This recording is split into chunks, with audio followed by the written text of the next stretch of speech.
Welcome on Easy Learning. In this part of the video, I am going to explain Chapter 3 Old English. In earlier parts of the video, Chapter 3 Old English, I read the whole chapter for audio purposes and for language purposes. So without wasting the time, I am going to explain this chapter in two parts of the video. तो पहले है old English, पहले देखते हैं old English कैसे बना, कहाँ से कौन सी टाइम तक को ओल्ड इंग्लिश कहा गया है.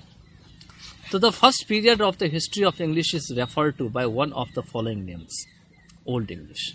कहते हैं इंग्लिश की हिस्ट्री की जो पहली पीरियड है उसे जो नीचे दिए गए नाम है ओल्ड इंग्लिश, जिसका नाम है Anglo Saxon and Anglo Celtic, उसके नाम से जो है पुकारा जाता है. However, the earlier two names are more popular and used more often. कहते हैं भले ही ये जो पहले जो दो नाम है, कौन कौन से नाम है, ओल्ड इंग्लिश मतलब एंग्लो सैक्सन और एंग्लो सेल्टिक, ये बहुत ही पॉपुलर है और अक्सर यूज किए जाते हैं. The history of English begins with the coming of the Anglo Saxons from Europe to mainland Britain. कहते हैं कि हिस्ट्री जो है इंग्लिश की, ये कहाँ से शुरुआत होती है, तो एंग्लो सैक्सन के आने से. कहाँ से ये आए थे, तो यूरोप से आए थे. और यूरोप से कहाँ आए थे, ब्रिटेन में, ब्रिटेन के बीच लैंड में, मेन लैंड में. The period is from 449 AD to 1066 AD. कहते हैं यह जो पीरियड है पुरानी इंग्लिश का, वो कब से कब तक है, 449 एडी से लेके 1066 एडी तक. This two dates signify two major invasions. कहते हैं ये जो दो डेट है वो दो मुख्य जो हमला है उसके बारे में बताती है. That change the course of history, जिसने कि हिस्ट्री की जो कोर्स है उसको बिल्कुल बदल दिया. The Anglo Saxons were fierce warlock tribes from Europe and their invasions in 449 change Celtic Britain into Germanic England. कहते हैं एंग्लो सैक्सन जो है वो बहुत ही भयंकर थे, बिल्कुल लड़ाई करने वाले, युद्ध करने वाले ट्राइब थे जो यूरोप से आए थे. और उनका जो हमला है 449 में, इसने सेल्टिक ब्रिटेन को जर्मनी के इंग्लैंड में बदल दिया. क्योंकि पहले जो है ब्रिटेन में सेल्ट लैंग्वेज बोले जाती थी, लेकिन बाद में जब ये इन्वेड किए तो इनमें एक जर्मन लैंग्वेज की इन्फ्लुएंस मिली. उसके बाद है जो नॉर्मन कॉन्क्वेस्ट है. नॉर्मन कॉन्क्वेस्ट कब हुई, तो 1066 में. Resulted in fusion of large number of French word. इससे क्या हुआ, बहुत सारे फ्रेंच का जो शब्द है वो इंग्लिश में आके मिल गया. किसमें, इंग्लिश की वोकैबुलरी में, into the vocabulary of English. From Europe to mainland Britain, मतलब यूरोप से निकला और मेनलैंड ब्रिटेन में आ गया. The relationship between the Celts and the invaders is difficult to describe accurate. कहते हैं कि सेल्ट और इन्वेडर्स के बीच जो रिलेशनशिप है इसको डिस्क्राइब करना ठीक कठिन है.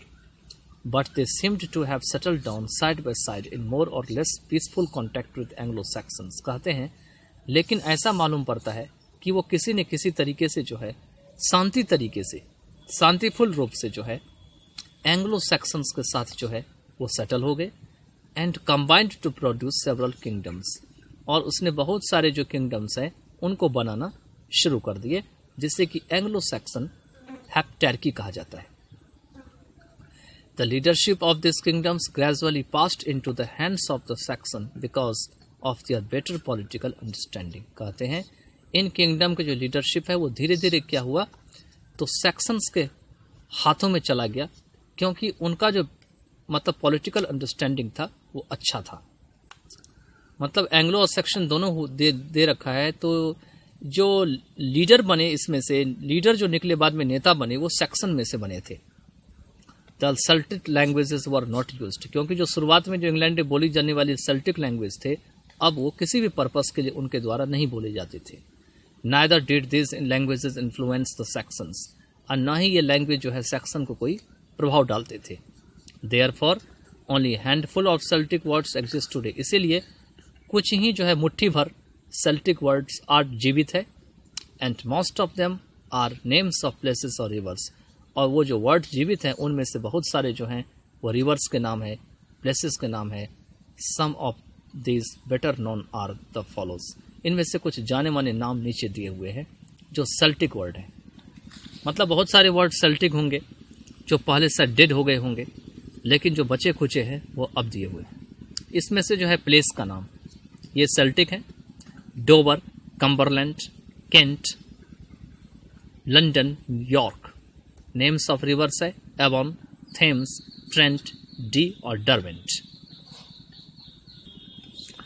Some traces of Britain's Celtic past are also preserved in the first syllable of the names of some towns and districts in present-day England। कहते हैं कुछ जो ब्रिटेन के सेल्टिक के जो छाप हैं या ट्रेसेस हैं are also preserved in the first syllable of the names of some towns and district. ये टाउन और डिस्ट्रिक्ट का जो पहला सिलेबल है या मतलब साउंड है उसमें भी सुरक्षित है आज के दिन भी इंग्लैंड में।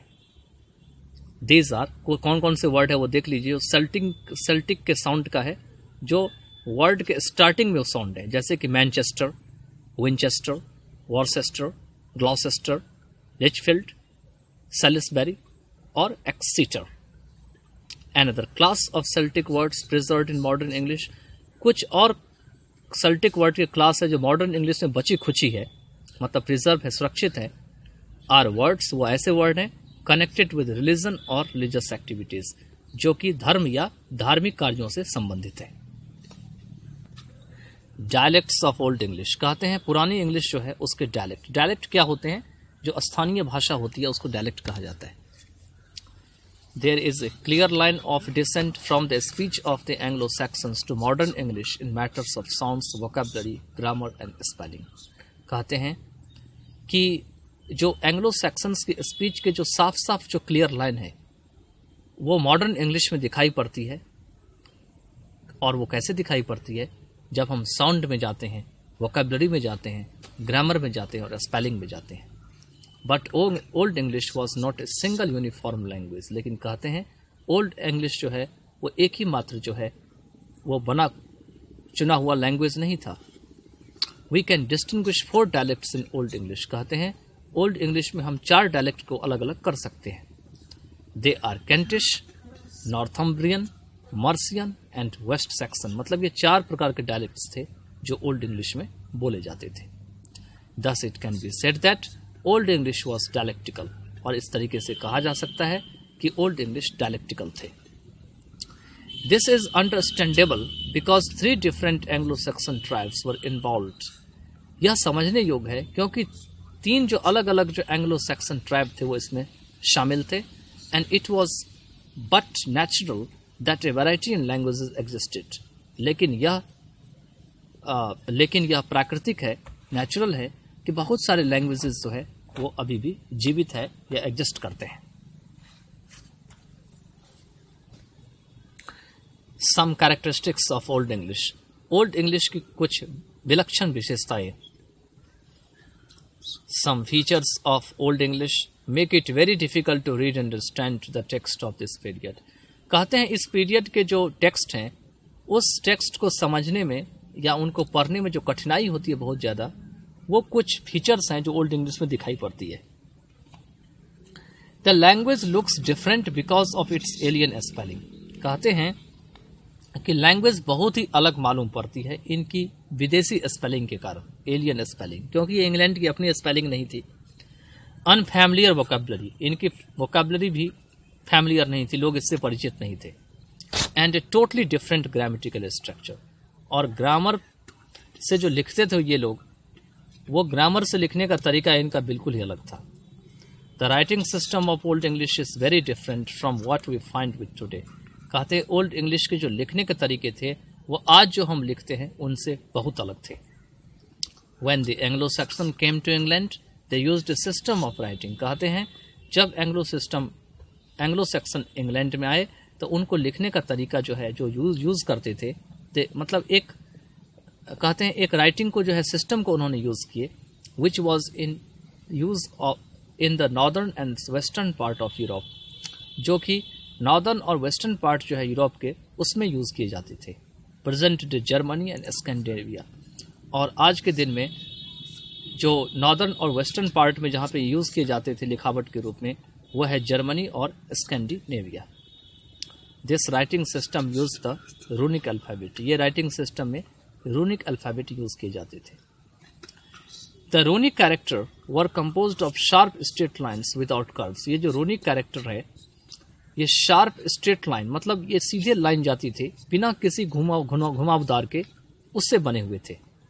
कंपोज्ड मतलब बना होना। Many of this letters are found on weapons, और आज भी इनमें से बहुत सारे लेटर है जो हथियारों पे दिखाई पड़ते हैं। कौन कौन से हथियार पे? सच एज एरोस तीर पे, एक्सेस मतलब कुल्हाड़ियों पे, नाइफ चाकू, हैंडल्स, सोर्ड्स मतलब तलवार पे। Some are to be seen in monuments, और कुछ जो है वो मकबरे जो होते हैं मॉन्यूमेंट्स उसमें भी दिखाई देते हैं। ज्वेलरी में, आभूषण में, कैस्केट में जो कि बोन्स की बनी होती है। But their messages are difficult to derive as most of them are generally symbolic. लेकिन उनका जो संदेश जो भी उन्होंने लिखा है अपनी लैंग्वेज में उसको खोज पाना काफ़ी ज़्यादा कठिन होता है, क्योंकि बहुत सारे जो हो सिंबल के रूप में लिखे हुए हैं। They are generally symbolic. After the 6th century, the spread of Christianity led to the gradual use of the Roman script। कहते हैं 6th century के बाद जैसे क्रिश्चियनिटी का विस्तार हुआ तो इसने एक मतलब ग्रेजुअल यूज हुआ रोमन स्क्रिप्ट का। मतलब अब रोमन जो संख्या है या लेटर है वो इंग्लिश में आना शुरू हो गए, लेकिन वो धीरे धीरे आया, एकाएक एक नहीं आया। As this was the writing of the Latin religious text, क्योंकि अब यहाँ जो है वो लैटिन रिलीजियस टेक्स्ट की राइटिंग थी। मतलब लैटिन में जो धार्मिक जो पुस्तक थी उनकी राइटिंग थी। The Roman alphabet adopted by the Anglo-Saxons passed through some barriers before it reached its present shape in modern English। कहते हैं रोमन की जो अल्फाबेट थी जो एंग्लो सैक्सन के द्वारा अपनाया गया, इससे बहुत सारे परिवर्तनों से होकर गुजरना पड़ा। आज जो हम इसे देखते हैं इस मॉडर्न शेप में, यहाँ तक आने से पहले, before it reached its present shape in modern English, the old Saxon forms were superseded by French characters and some new letters were added to the alphabet। कहते हैं ओल्ड सैक्सन फॉर्म्स को और ऊपर उठाया गया, सुपरसीड किया गया French character के द्वारा, और कुछ नए लेटर्स जो इसमें जोड़े गए इस अल्फाबेट में। और जो फ्रेंच कुछ नए लेटर्स थे वो कौन कौन से लेटर जोड़े गए? वो है क्यू, डब्ल्यू, जे। और ये कब जोड़े गए? तो नॉर्मन कॉन्क्वेस्ट के बाद 1066 AD में। Foreign influence on old English. कहते हैं कि विदेशी प्रभाव ओल्ड इंग्लिश पर में विदेशी क्या क्या प्रभाव हुए थे।